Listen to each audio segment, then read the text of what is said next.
राम राम, राधे राधे, जय श्री कृष्णा। एकादशी मैया की आप सभी माता बहिनी और भाई बंधुओं को बहुत बहुत बधाई हो। कृष्ण जन्माष्टमी के तुरंत बाद आने वाली एकादशी की आज हम आपको कथा सुना रहे हैं। ये एकादशी की कथा भगवान श्री कृष्ण के श्रीमुख से निकली हुई है। तो एक समय की बात है जब धर्मराज युधिष्ठिर पांचों पांडवों में सबसे बड़े थे। उन्होंने भगवान श्री कृष्ण से पूछा कि हे जनार्दन, आप मुझे कृष्ण पक्ष की एकादशी के बारे में बतलाइए। इस एकादशी का नाम क्या है, इस एकादशी के करने की विधि क्या है, इसकी कथा क्या है और इस एकादशी का व्रत करने से हमें क्या फल की प्राप्ति होती है, सो मुझे बतलाइए।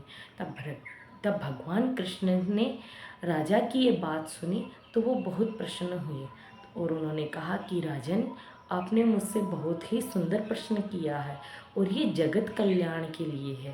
तो आइए मैं आपको इस एकादशी का कथा सुनाता हूँ। तब भगवान कृष्ण ने कहा कि कृष्ण पक्ष के भाद्रपद महीने की आने वाली एकादशी का नाम अजा है। इस एकादशी के व्रत की विधि सबसे पहले अपने सभी कार्यों से निवृत्त होकर भगवान श्री विष्णु की पूजा करनी चाहिए। ओम नमो भगवते वासुदेवाय का जाप करना चाहिए और रात्रि कीर्तन जरूर करना चाहिए।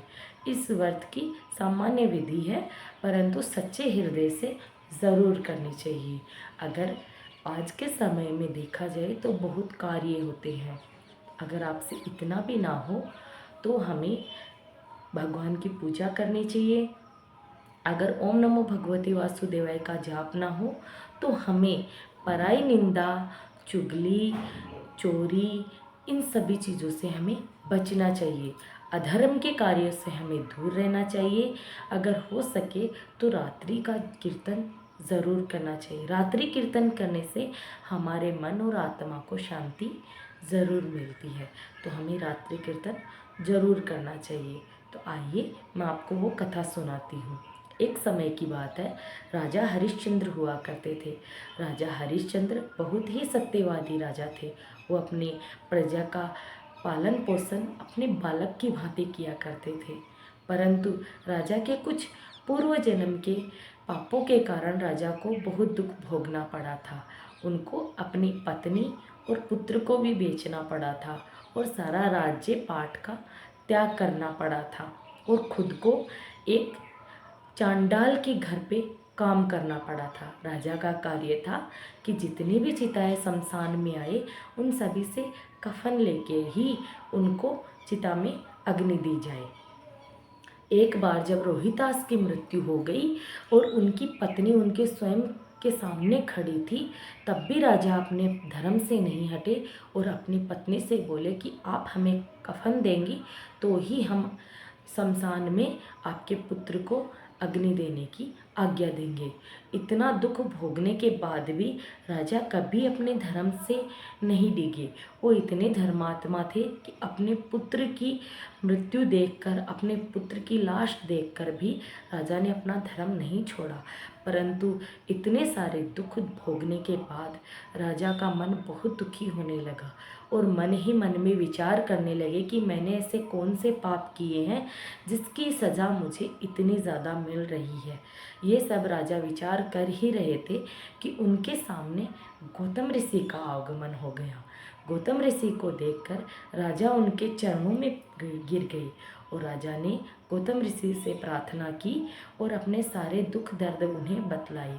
तब गौतम ऋषि ने कहा कि हे राजन, धैर्य रखिए और आप इतने धर्मात्मा राजा हैं, आपको ये विलाप करते हुए शोभा नहीं देता।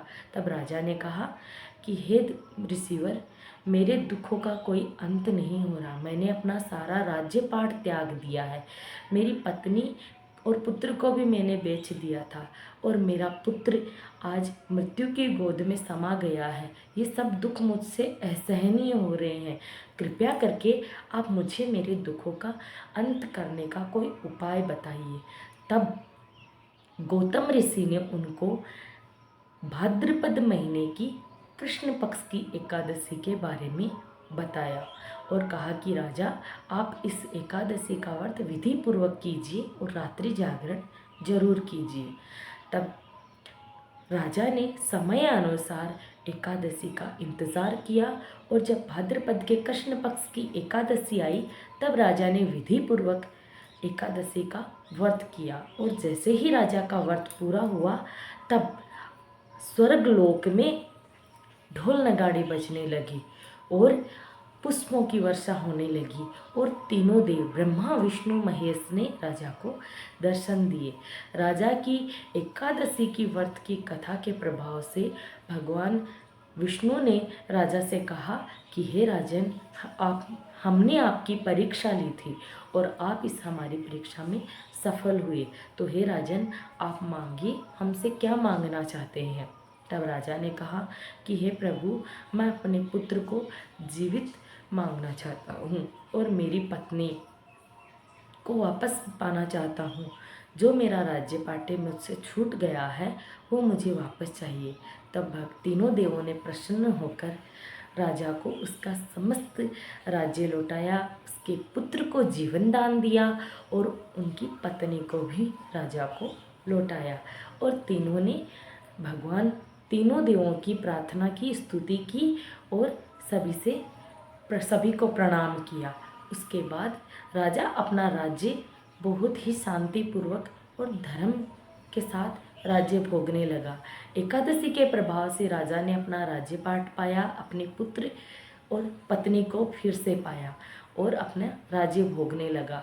और उसके बाद वो तीनों ही सदैव अपने स्वर्गलोक को गए। तीनों को स्वर्गलोक की प्राप्ति हुई। एकादशी की ये कथा सुनने से और कहने से हमें अश्वमेघ यज्ञ की फल की प्राप्ति होती है। तो आप सभी इस एकादशी की कथा को जरूर सुनिए। इस एकादशी के व्रत करने वाले सभी माता बहनें और भाई बंधु रात्रि को जागरण ज़रूर करें। विधि पूर्वक इस कथा को सुनने और करने से हमें एकादशी का फल अवश्य मिलता है। तो हम सभी एकादशी मैया की जय बोलते हैं। बोलिए एकादशी मैया की जय हो। और हम प्रार्थना करते हैं कि आप सभी को एकादशी मैया जरूर फल प्रदान करें।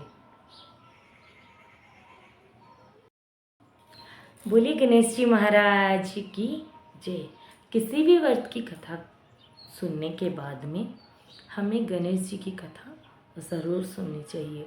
और जब हम गणेश जी की पूजा करते हैं या फिर उनके व्रत करते हैं तब भी हमें गणेश जी की कोई भी कथा ज़रूर सुननी चाहिए। तो चलिए मैं आपको एक गणेश जी की चटपटी छोटी सी कथा सुनाती हूँ। एक समय की बात है जब गणेश जी महाराज पूरी नगरी में चमचे में दूध और थोड़े से चावल लेके सारी नगरी में घूम रहे थे। कोई मैया खीर कर दो, कोई मैया खीर कर दो, परंतु किसी ने गणेश जी की बात नहीं सुनी। एक बुढ़िया माई थी तो उसने बोला कि आ बेटा, मैं तुझे खीर बना के देती हूँ।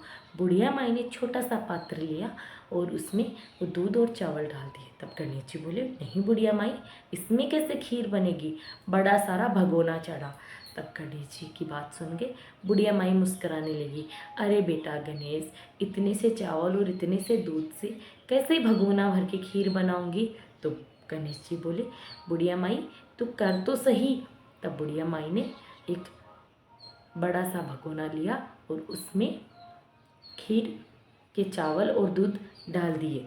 और जैसे ही दूध और चावल डाले पूरा भगोना दूध और चावल से भर गया।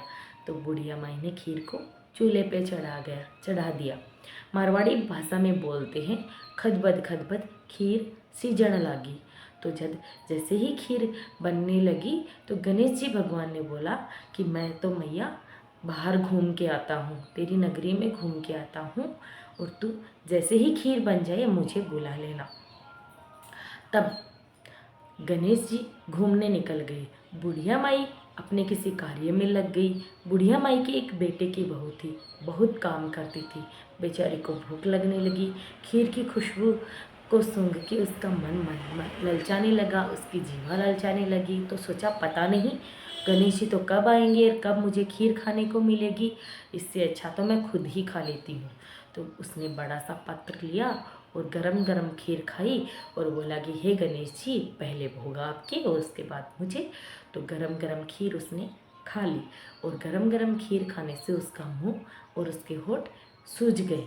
थोड़ी देर बाद में जब गणेश जी आए तो बुढ़िया माई ने बोली कि हे गणेश, तुझे कितनी देर हो गई याद करते हुए, तू आया ही नहीं और खीर को बने हुए भी बहुत समय हो गया, आ बेटा खीर खा ले।